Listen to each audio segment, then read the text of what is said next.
बिस्मिल्लाहिर्रहमानिर्रहीम। हाँ भाई, प्रोपोर्शन समझना है तो समझो ना।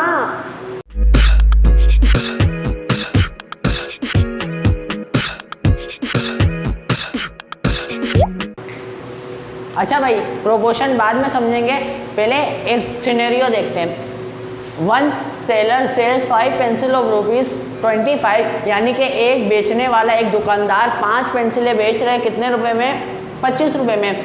And other one is selling 10 pencil for ₹70, और अगला वाला 10 पेंसिलें बेच रहा है 70 रुपये में।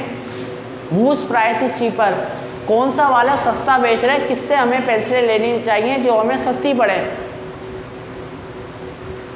अच्छा, हमको सिखा रिया है।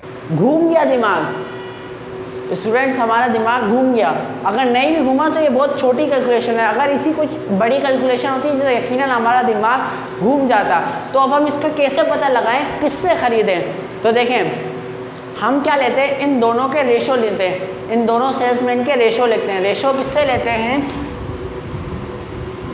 रेशो हम लेते हैं क्वांटिटी डिवाइड बाय कॉस्ट, हम रेशो लेते हैं। यानी कि वो कितनी पेंसिलें दे रहे हैं कितनी कीमत पे, और वो कितनी पेंसिल दे रहे हैं कितनी कीमत पे।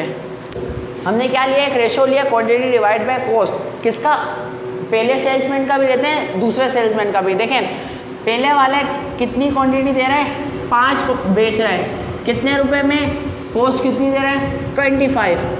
दूसरे वाला हमें क्या कर रहे हैं, 10 पेंसिलें दे रहा है और कॉस्ट उसकी कितनी है हमारे पास? 70 रुपीज़। तो इनका हम क्या निकाल लेते हैं? रेशो। रेशो क्या होता है? सिंपलेस्ट फॉर्म, तो एक जो सबसे बड़े टेबल से घट रहा है उससे हम काट लेते हैं। 5 1 जा 5, 5 5 जा 25, तो 1/5 आया।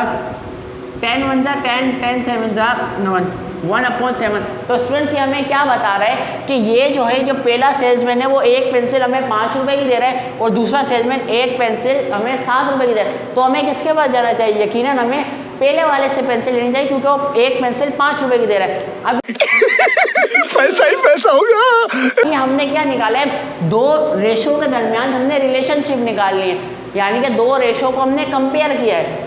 दो रेशो को हमने बेसिकली क्या किया, कंपेयर के 1/7 जो है 1/5 लेस देने 1/7 के। तो ये हमने क्या कर लिया, रेशो की मदद से रेशो को कंपेयर करके हमने ये पता लगा लिया कि कौन सा बंदा पेंसिल सस्ती दे रहा है। तो ये प्रोपोर्शन है, बेसिकली क्या है प्रोपोर्शन? प्रोपोर्शन क्या है? The relationship between two ratio, या the relationship between the comparison between two ratio is called proportion. और रेशो के दरमियान अगर हम रिलेशनशिप या कंपेरिजन निकालें तो वो क्या कहलाता है? कंपेरिजन। स्टूडेंट्स, अभी हमने थोड़ी देर पहले रेशो पढ़ा था। रेशो में क्या था, दो एक जैसी चीज़ों के दरमियान कंपैरिजन निकाल लेते। इधर क्या कर रहे हैं, दो रेशो के दरमियान कंपैरिजन निकाल रहे हैं। रेशो क्या था, दो एक जैसी चीज़ों के दरमियान कंपैरिजन निकालना, और यहाँ दो रेशो के दरमियान कंपैरिजन निकालना। तो हम यूँ कह सकते हैं the relationship between two ratio is called proportion. तो देखें, ये हमारे पास क्या एक प्रोपोर्शन है। हमने दो रेशो को क्या किया है, कंपेयर किया, रिलेशनशिप निकाला है। कंपेयर करके हमें ये पता लग गया कौन सा बंदा सस्ती पेंसिल बेच रहा है। तो आई होप आपको समझ में आया होगा। तो देखिए, प्रोपोर्शन क्या है, रेशो के दरमियान का रिलेशनशिप है। ठीक है। अच्छा स्टूडेंट्स, कंपैरिजन भी कह सकते हैं, और इसको हम अब, क्योंकि अक्सर हमारे पास केसेस में ग्रेटर देन लेस देन नहीं आता, क्या आता है, इक्वल आता है। क्या आता है हमारे पास? अक्सर केसेस के अंदर जब हम सॉल्व करते हैं तो इक्वल आता है। तो प्रोपोर्शन की डेफिनेशन यूँ भी बनती है, the equality between two ratio is called proportion. यानी कि अगर दो रेशो को बराबर है तो वो क्या है, प्रोपोर्शन है। हम यूँ भी कह सकते हैं, कुछ लोग वो डेफिनेशन पढ़ाते हैं, कुछ लोग ये डेफिनेशन पढ़ाते हैं, हमने दोनों पढ़ा दी, दिया ना एकदम झक्कास। तो देखें क्या है, इक्वालिटी है किसके दरमियान, between two ratio is called, यानी कि अगर दो रेशो बराबर है, A/B, A डिवाइड हो रहा है B के साथ, तो ये रेशो है, ये एक रेशो है, और C/D एक रेशो है। अगर ये दोनों बराबर हैं तो इस पूरे को हम क्या कहेंगे, प्रोपोर्शन।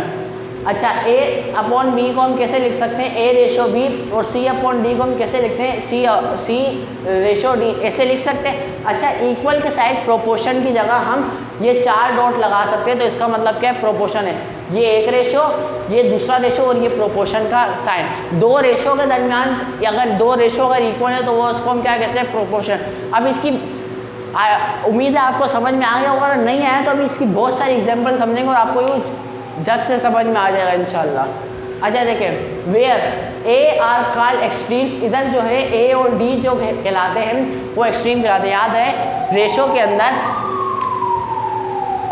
पहले का पहला और दूसरे का लास्ट वाला वो कहलाते हैं हमारे पास एक्सट्रीम। क्या कहलाते हैं हमारे पास? एक्सट्रीम, पहला और लास्ट वाला। और जो दूसरे का दूसरा और पहले का दूसरा और दूसरे का पहला हमारे पास क्या कहलाते हैं? And B and C are का मीन्स हमारे पास क्या कहलाते हैं? मीन्स। अच्छा स्टूडेंट्स, रेशो की एक प्रॉपर्टी आपको समझा दूँ कि रेशो के अंदर जब भी रेशो होता है प्रोडक्ट ऑफ मीन्स बराबर होता है प्रोडक्ट ऑफ एक्सट्रीम के। यानी कि अगर हम ए और डी को मल्टीप्लाई करें तो हमेशा बराबर आएगा बी और सी के।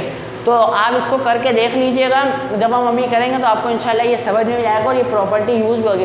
यानी कि ए डी बराबर होता है बी सी के, ए डी को मल्टीप्लाई करें तो बराबर आएगा बी सी के। आई होप आपको प्रोपोर्शन समझ में आ गया। करनी है तो अभी हमने बहुत सारी एग्जाम्पल करनी है तो उसमें आपका कॉन्सेप्ट और 100% इंशाल्लाह क्लियर हो गया होगा। तो प्रोपोर्शन क्या है हमारे पास? दो रेशो के दरमियान अगर इक्वल है तो वो क्या है? प्रोपोर्शन है। अभी हमने कौन सी डेफिनेशन याद रखनी है? ये वाली। दो रेशो अगर इक्वल है तो अब वो क्या है? प्रोपोर्शन है। तो अभी चलते हैं, बहुत सारी एग्जांपल करते हैं, उसको सॉल्व करते हैं। तो स्टूडेंट हमारे पास कॉन्सेप्ट की वीडियो ये हमारी ख़त्म हो गई। अब हम डायरेक्ट चलते हैं एक्सरसाइज की तरफ और उसको सॉल्व करते हैं।